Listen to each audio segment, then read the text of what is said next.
What's up everybody, and welcome to Lifting School. My name is Campbell and I'll be your tour guide today. You may have some questions for me like, what are these lifts? Or, Campbell, why are you sitting on the floor? Some of those questions might get answered.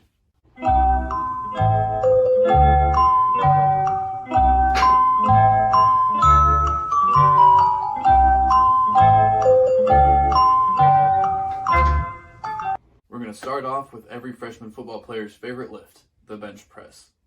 Gotta get in the mood for this one. There we go. So for the bench, your primary movers are going to be your pec major, your anterior delt, and your triceps. There we go. For starting position for the bench, you're going to want to have 5 points of contact. Your feet, which counts as 2, your butt, your lower back, your shoulders, and your head. Now when you're laying on the bench, you're going to want to make sure that your eyes are right below the bar. You're going to have a pronated grip right outside of shoulder width apart. And once you have the bar off the rack, you're going to want to have the bar right over your chest with your arms fully extended. So for the downward phase of the lift, you're going to want to try to bring the bar down to around nipple level on your chest. Keep your wrists stiff and keep your forearms perpendicular to the floor at all times.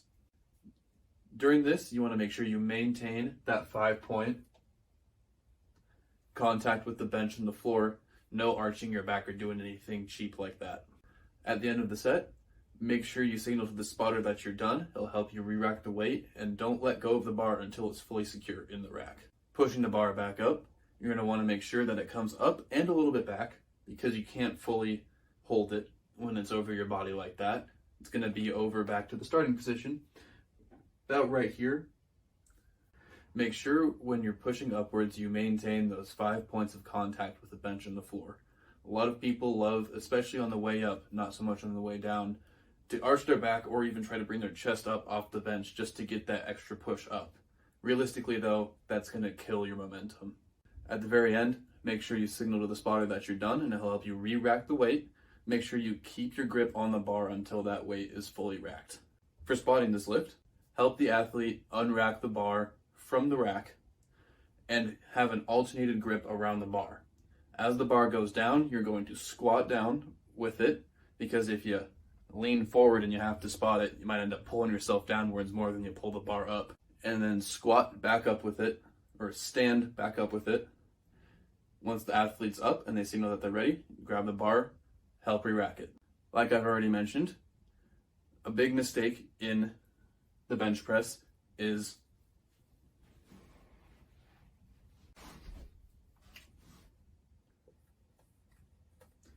arching the back, which is not what you want to do. Additionally, especially beginners like to lift their feet off the ground, which is also not what you want. That's going to take away power you have in the lift. And the third is simply not bringing the bar down far enough. When you're benching, you want it to touch your chest, right in the nipple line. People get a little excited and nervous about coming up, and they get excited so early that when they come down, they start priming to go up before they even are all the way down. And that's not going to be a complete lift. 3 cues to help with that: telling athletes, plant their feet. Maybe even a popular one is screw your feet into the ground. In an athlete's mind, this will help them make sure that their feet stay on the ground and that they can feel the power coming from it. Another cue would be push down on the bench. An athlete may be able to feel more powerful if they feel like they're pushing down into a solid thing than up into something that won't move. And finally, in the downward movement of the lift, I like to call it preparing for launch, because when you're going down, some people, especially inexperienced lifters, will drop it and then have a hard time getting it back up because they weren't prepared to have the weight just dropped on their body. If you ease it down slowly, it'll be easier mentally and physically to be able to say, okay, we're getting ready, and then pushing it back up once it hits the chest.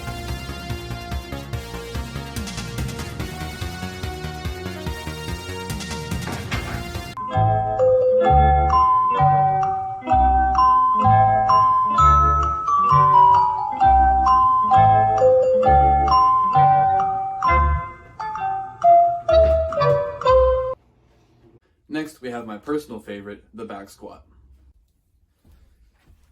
There we go. So the primary movers of your back squat are going to be the gluteus maximus, the semimembranosus, the semitendinosus, the biceps femoris, not to be confused with these guns, the vastus lateralis, the vastus intermedius, the vastus medialis, and the rectus femoris. So when it comes to starting position, as you can hopefully see by my incredible drawings I did, there are two places you can put the bar when you're lifting. While both of these are going to have the pronated grip, one of them will have the bar rest along your lower upper back, I guess you would call it, and you're going to have a much wider grip on the bar. And then for the high bar placement, you're going to rest it on sort of your shelf on the back, being your posterior deltoids and your traps. And for that one, your grip is going to be much closer. Once you've got the bar in a comfortable position on your back, what you want to do next is step underneath the bar, have your feet parallel, and help lift it off the rack. Then take a couple steps back, because you obviously don't want to be doing your squats in the rack, and lift your elbows in order to really create that shelf up on your back there. You're going to want to hold your chest up and out, tilt your head slightly upwards, because you are going to have a little bit of a tilt going down. Let your spotter know you're ready to squat, and get the show on the road. Now, once you've got the bar on your back and your feet pointed slightly outward at shoulder width apart, you are going to slowly let your hips and knees flex, maintaining that angle that your torso has with the ground.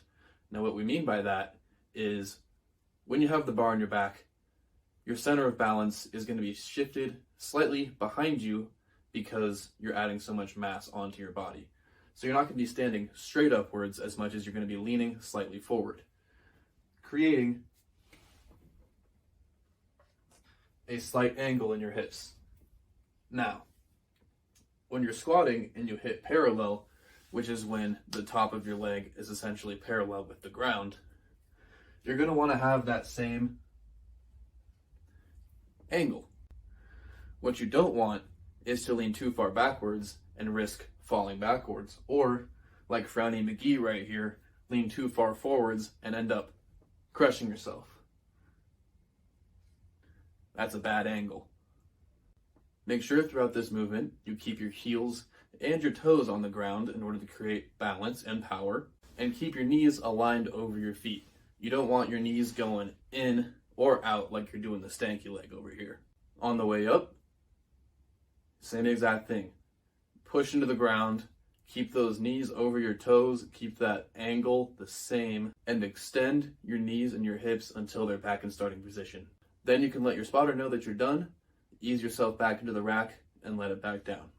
Now for spotting, what you're going to want to do is stand right behind the squatter and put your forearms right around their lats.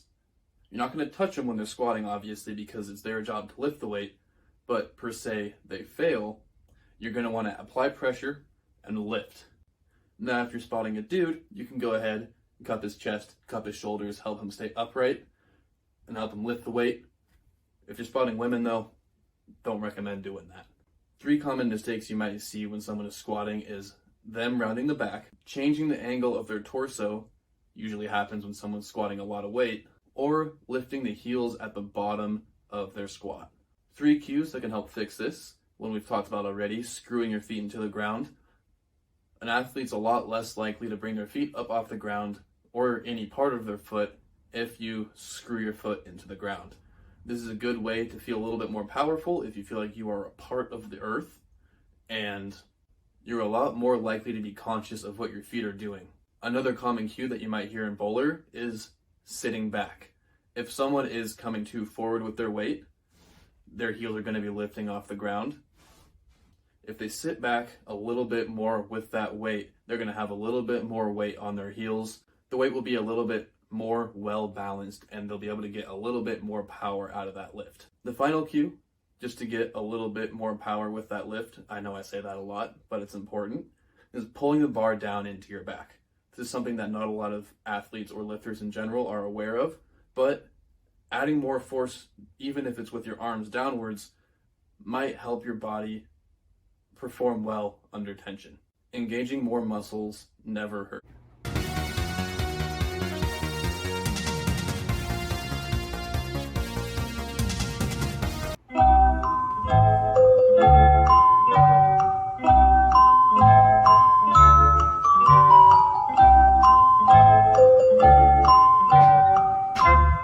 Next up on the list, we've got the front squat. Now, unfortunately, I didn't really have a good costume for this one, but as you just saw, my legs kind of look like Katie's legs, so this is what we're going to go with for now. Your primary movers for the front squat are going to be your gluteus maximus, your semimembranosus, your vastus lateralis, your vastus intermedius, and your vastus medialis, and then your rectus femoris. You can see our starting position in this drawing that I very obviously gave up on halfway through. First, you're going to want to step underneath the bar with your feet parallel to each other. You're going to grasp a bar slightly wider than shoulder width, and with a loose pronated grip, you're going to grab the bar. You're going to place the bar on your anterior deltoids and your clavicle, creating sort of a shelf. You're going to have your chest up and out, your head slightly up, and with your elbows, you're going to pull them upwards. With all of these factors, you should have a great shelf on the front of your body to hold the bar properly. Once you've got a good grip on the bar, you can lift it up by extending the knees and the hips, and take a couple steps back and get ready to front squat. Now that you've got the bar, place your feet shoulder width apart and pointed slightly outwards. Maintain the position with your back neutral, your elbows high, and your chest up and out, and allow your knees and hips to slowly start to flex as you lower yourself to the ground. Keep your heels on the floor and your knees above your feet. Continue flexing the hips until either the top of your leg is parallel with the ground, your heels start to come off the floor, or your back starts bending forward. For the upward movement, you're going to make sure that your back is in that neutral position, your elbows are up, and your chest is up and out. You're going to extend the knees and hips at the same time, pushing the bar back up and making sure that that torso angle doesn't change. Keep your heels on the floor and the knees over your feet, and continue to extend the knees and the hips until you are back in that starting position. Then you can go ahead, let the spotters know that you're all done with the lift, and they'll help you re-rack the weight. Now for this front squat, you're probably going to want to have 2 spotters instead of 1. If you're a spotter, you're going to want to do this with your hands, make it a little butterfly or whatever you want to call it, and keep it 2 to 3 inches below the bar during the lift. When the squatter is squatting, you're going to squat with them with your hands like this around the bar, not touching it, remember that, 2 to 3 inches, and you're going to squat down and then up with them. In any case of them not being able to lift it, at their signal, go ahead, grab it, and you can lift it up. Then at the end of the lift, regardless if they made it or not, you can grab it and help them re-rack the weight. 3 common mistakes of a front squat would be leaning too far back. Perhaps a lifter is overcompensating for having the weight on the front of their body by leaning backwards too much. You'll be able to see that by their toes coming up off the ground, them lowering their elbows. Perhaps they're leaning too far forward, or they're just not used to having their elbows up that high for the time of the lift. And 3, rounding of the back. Again, that goes with the last one. Hopefully they can keep the bar up, but with the rounding of the back and the lowering of the elbows, there's a good chance that they won't be able to successfully complete the lift because the weight may come off their shoulders. 3 cues for the front squat: rest it on the shelf. Sort of like raising the roof, if you've heard that before, but a lot more strenuous. That'll help an athlete remember that there really is a shelf on the front of their body that they're using to keep the bar up. Secondly, to go along with that one, we have keeping your elbows on a string. In order for the athlete to keep that weight racked on their body, they're going to need to have their elbows up at all times. And if they're thinking about it in the way that their elbows are being pulled upwards, that may help them focus on it more and successfully complete the lift. Finally, my personal favorite is hooking the bar. When you're doing a front squat, you're not going to be grasping it like you do in another lift. Realistically, you're going to have a loose grip on it. Realistically, you're going to have more of a loose grip on it because if you're tightening your hand around the bar, your forearms aren't going to allow your elbows to get that high. With a looser grip, you're going to have your hands not all the way around the bar, but sort of in the shape of a hook. This will keep it on the shelf, but still allow you to maintain.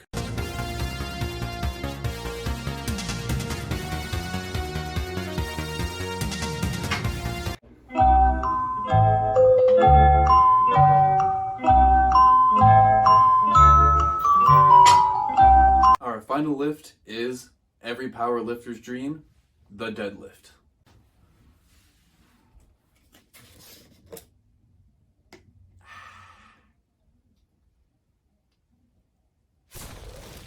Not bad. The primary movers of the deadlift are going to be the gluteus maximus, the semimembranosus, the semitendinosus, the biceps femoris, the vastus lateralis, intermedialis, and medialis, and the rectus femoris.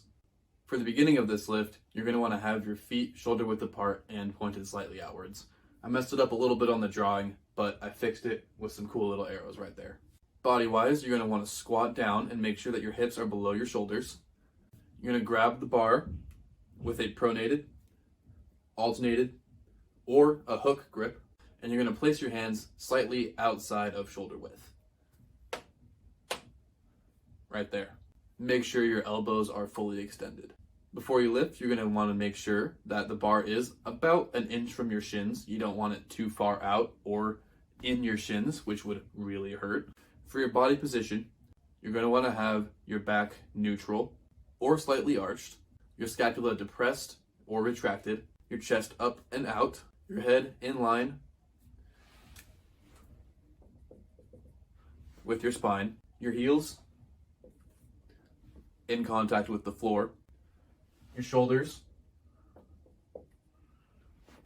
over the bar, and your eyes focused ahead on a certain point that you can see with your head up when you're finished with the deadlift and in your starting position.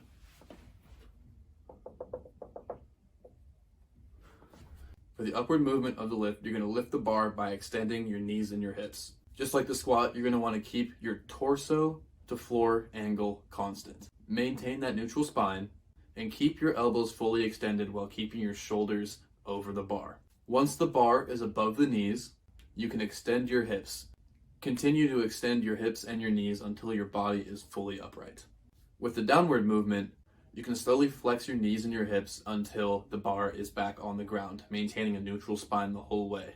Or if you're powerlifting and you just hit your 1 rep max and you're not wearing any wrist straps, you can just drop it because it's really heavy. How do you spot a deadlift? You don't.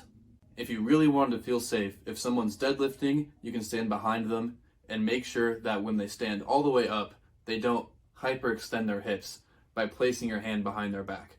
But odds are, if the deadlift is heavy enough, they're not going to be doing that. Just try and stay out of the way. Now, there are a lot of common mistakes you'll see with the deadlift. Number 1, rounding of the back. Now, unless you really had a plan to meet Jesus, that's not how you want to be deadlifting. You want to make sure that you have that neutral spine and you don't use only your back to deadlift. Now, another big mistake with deadlifting is not lowering your hips low enough to bring the bar off the ground. Just like the last one, you're going to be using way too much of your back and you're going to hurt yourself. You want to really get those hips low so you can use the full extent of your knees and your hips and drive up. Finally, a really big mistake in deadlifting is straining your neck when you're on your way up. Now, if you're deadlifting and you're pulling up and you go, that's not good. You're supposed to maintain that point of eye contact that whole time.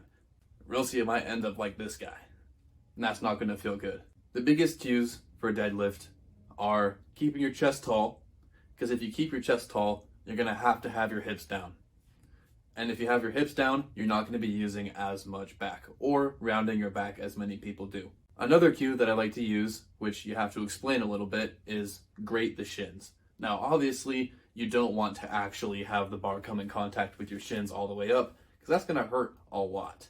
But it's a good thing to remember to keep that bar as close as you can to your shins and your body on the way up.